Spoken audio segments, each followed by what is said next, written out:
जय श्री कृष्णा।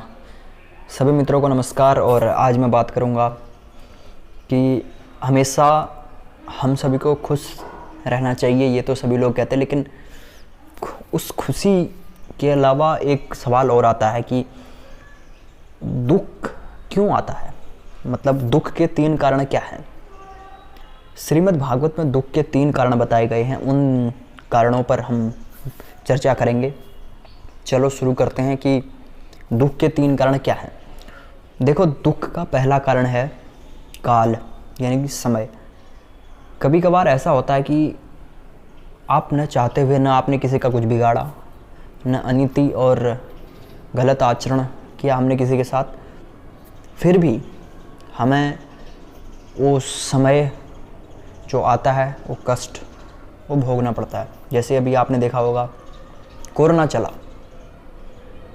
हाल फिलहाल, हालांकि कुछ लोगों का तो उसमें भी कुछ लोगों ने मज़े ले लिए कोरोना के टाइम में। तो कुछ ऐसे लोग थे, हालांकि उन्होंने तो किसी का कुछ नहीं बिगाड़ा था, लेकिन समय आया कोरोना का, कुछ दिन लॉकडाउन रहा, कई लोगों को खाने पीने की दिक्कत हुई, अनाज की दिक्कत हुई। तो वो समय था, वो चला गया था। कुछ समय के लिए था वो कष्टदायक कईयों की, लेकिन बाद में वो चला गया। वो काल जो था वो चला गया था। तो काल के कारण जो दुखी होता है, आज ख़राब समय है तो कल सही भी आ जाएगा, ऐसा होता है।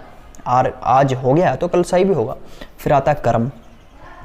ऐसे गलत कर्म करोगे, गलती करोगे, दुष्कर्म, उल्टे सुलटे कर्म, ऐसे टाइप के कर्म करोगे तो डेफिनेटली तुम्हें पकड़ा जाएगा और फंसोगे कर्म के कारण।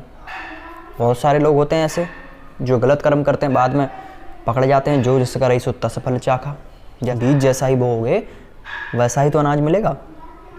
फिर आता है स्वभाव। काल और कर्म, इन दोनों के कारण तो आदमी बच सकता है, लेकिन जो व्यक्ति स्वभाव से परेशान है वो कभी नहीं बच सकता। आप लिख के ले लो, काल कर्म स्वभाव में जो स्वभाव से परेशान है। कई लोगों को आपने देखा होगा ऐसे चिल्लाते हैं, सुबह उठते ही उनका माथा इतना गर्म हो जाता है, चलो पता नहीं क्या है। अगर वो स्वभाव से अगर परेशान है व्यक्ति, खुद नहीं बदलना चाहता, तो जीवन भर परेशान रहेगा। कमियां निकालना उनका काम।